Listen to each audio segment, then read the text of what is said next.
This is the book you've been waiting for. Welcome, friends of YouTube and Diary of a Wimpy Kid fans. Here, I'm going to release it. Diary of a Wimpy Kid, Empty Pockets. I finished it. Okay, so basically this is a parody book. This is not an actual book.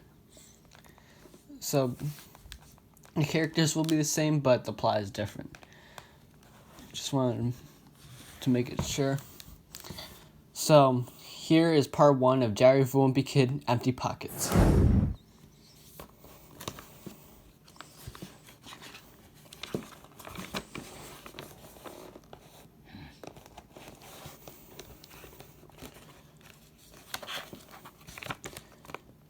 To Eric, full books free, and Jeff. March, Sunday. Last week I was filling out a survey in consumer science, and one of the questions was, question 10, which family member or relative do you most look up to and aspire? Explain. I already knew the answer to that. It would be Uncle Charlie. He is super wealthy, his residence is a modern mansion, and he has all the money to spend. Uncle Charlie owns 4 cars, a motorcycle, and a huge jacuzzi. Whenever I praise Uncle Charlie, Dad always steps in. Dad tells me that Uncle Charlie didn't have a silver spoon in his mouth when he was born. He worked as a cashier at a fast food chain just to pay rent. It wasn't until he found success in the stock market and investing in all that mumbo and jumbo.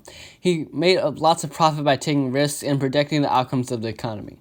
Dad is always telling stories that push hard work and perseverance, but I just hope I can win a lottery ticket when I'm 20 and live the rest of my life playing video games. I think it's not necessary to work your butt off until you're 60 when you start breaking down. Snore. The survey I was taking was to show what kinds of people you aspire to be and what your personality looked like. FACTS stands for Family and Consumer Science, an elective class where you learn about skills you need to survive when you're an adult. That include cooking, budgeting, career planning, and reproduction.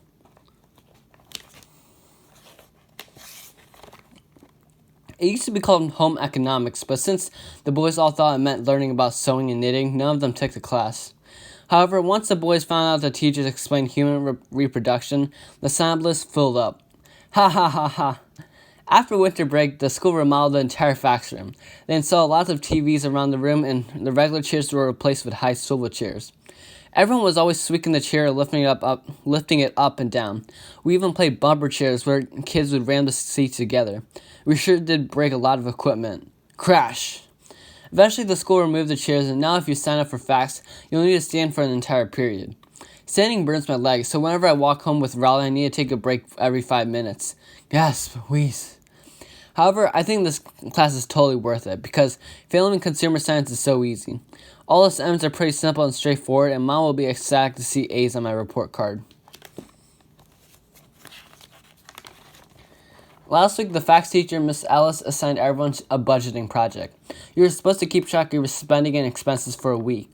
I already knew the answer. The homework was a no-brainer because I didn't have any money. Whenever I need cash, I just get it from Dad. So I just wrote the same number in the chart. Previous income, expenses, total. Monday. Today, I turned my budgeting homework in. Miss Ellis looked unimpressed but just took it without saying a word. In science, Mrs. Johnson told us we were starting a new project. I tend to enjoy group work because I can just get help from the smart kids and there's a lot less work we all need to do. 2 more minutes, everyone. I signaled at Raleigh, the let's be partners face. I'm not exactly sure why I got back. I think Raleigh was looking to work with someone else, but I couldn't find anyone else, so I decided just to tag with him. Raleigh and I don't exactly have the best partner history, so that explained a reluctance on his face. But I have saved him from some tight situations, so this evens out the playing field.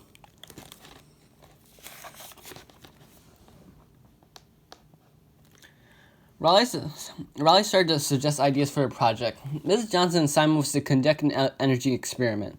I don't recall what that was, so Raleigh told me it could be any type of energy, like potential, kinetic, or thermal. I told Raleigh we had plenty of time, so we should just go and get a computer to do research. Raleigh seemed like he was in the zone, but I was just playing online games to keep an eye on the teacher. Pew pew. We both agreed to meet after school to work on the project. After school, I stumbled out of the school. My legs were still hurt from sitting in FACTS class. I wasn't looking forward to the walk back home. To make matters worse, Grandma tricked me into taking care of Sweetie. Grandma was out of town, so Someone needed to feed and nurture Sweetie while she was away.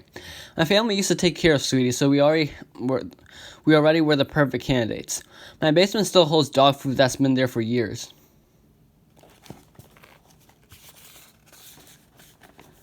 Roger claimed that he was busy in order to get out of the job. Manny's too young, Dad is at work, and Mom is at college, so I was the last man standing. It's really no big deal. I just have to walk Sweetie, entertain him with dog toys, and refill the water and food bowls. Our walks are quite simple and brief. Sweetie just trudges himself back and forth the driveway. Trudge. Sweetie is seriously overweight, so Granny really emphasizes exercising that big piece of meat. Dog tread, snort. I can already tell you it's not pleasant when your owner squeezes your body in really tight clothes. Sweetie's shirt, Sweetie. I also have to clean his waste around the house. Despite being the same weight as a Thanksgiving turkey, Sweetie can drop bombs in the different locations. It's like playing hide and seek, except I don't really want to find the hiders. After I finished my chores, Riley came over to Grandma's house to work on the project. Riley told me he came up with a project idea. We were going to use thermal energy to test what type of chocolate will melt the fastest. I thought that was a great idea, and it wasn't because putting the plan into action was easy. I knew the leftover chocolate wouldn't be used, and they would end up in my stomach. We finished the day by listing materials we need to get for the project. Tuesday. After school, Riley came to my house with bags of supplies. I could have helped him, but I didn't feel like I wanted to. Riley brought a lot of chocolate, which made my mouth water. He basically bought every single type of chocolate from every store he could find.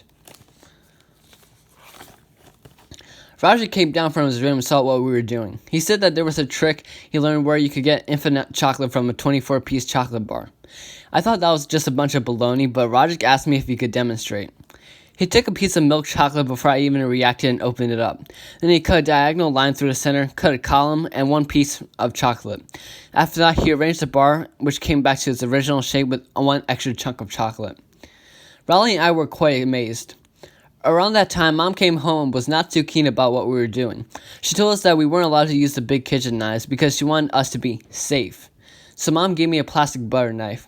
Mom seemed pretty satisfied, but it was taking so long just to slice a chunk of chocolate. Slice. I was pretty frustrated, and I accidentally sliced one of the chocolate pieces off the table. Plop. After that experiment, I went to check on Sweetie. I still had to take him on a walk. I attached the leash to his collar and we got out of the house. Sweetie didn't really want to go outside, so he was resisting my pull. He lost balance and rolled over on his back. I tried to put Sweetie on the right side up because he couldn't get himself up. He looked like an oversized brown roly-poly. If I tried to get close, he would growl at me. Eventually, I strenuously pulled the dog onto his feet. We both agreed that was enough exercise for today, so we went back inside. Thursday. Raleigh and I finished the experimenting part, so we could now work on the poster. I was amazed that we were ahead of schedule and was in a good mood after school. However, that all changed when I got back at home. Mom called for a family meeting. She said there were some changes with her college schedule. A few months back, she skipped this message to be with us. However, that meant finishing college was going to take a longer time. Mom announced that she was going to take fewer regular classes during the day and start going to night school. I wasn't sure that was a positive or a negative, but judging by Dad's face, I could tell he was pretty satisfied. Mom told Roger, Manny, and I that we need to have more responsibility in the house. We all need to pitch in and do household chores, cook food, etc. Somehow, Mom knew that we were going to be lazy with our roles. She said that if someone does not do their chores, the screen time privileges might be taken away. Dad also mentioned he was especially looking forward for his sons to be more independent, so we knew how to sustain ourselves when we're adults. Discipline, leadership, maturity, blah, blah, blah. Mom told Roger he would do the laundry, Manny would cook under Grandpa's supervision, and I would vacuum. At that point, I was almost certain my parents were playing a prank on us, but they weren't kidding around. Seriously? Yes, I'm serious. Does this look like a joke?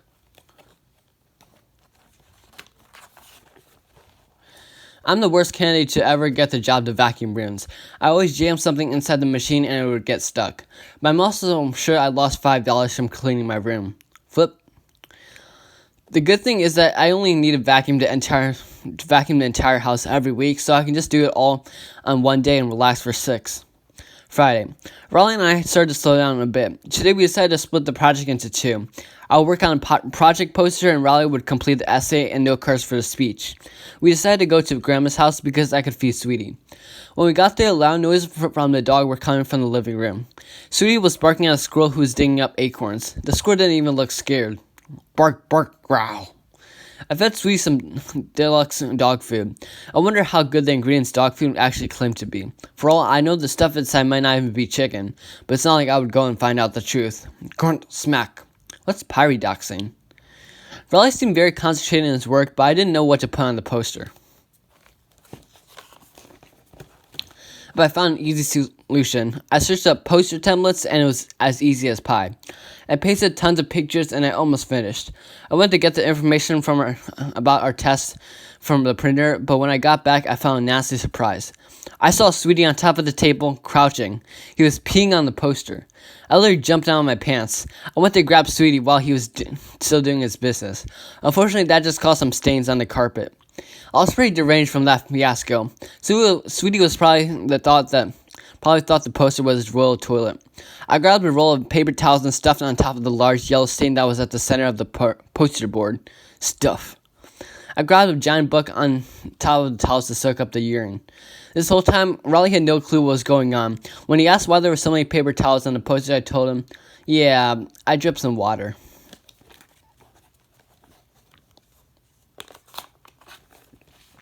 Riley seemed to believe my lie even after he smelled the room. Alright, did you let out a stink bong? Excuse me? After a few minutes, I discovered the damage to our project. There was still a dry mark that was visible. I wasn't really in the mood to buy another poster, so I came up with a better solution. I taped a big piece of white construction paper onto the poster and pasted the information on there. The poster still looked heavily suspicious, but at least you couldn't see the stains. I invited Riley to eat at our place because I thought that would have guessed it would pressure money to cook better food. I really didn't want to eat cereal for dinner like yesterday. Chew, crunch. Grandpa was in the kitchen helping Mary make some sort of soup. Grandpa was cutting bell peppers and cauliflower. Alright, so that's part 1 for today. So tune in for more Diary of Wimpy Kid Empty Pockets coming soon.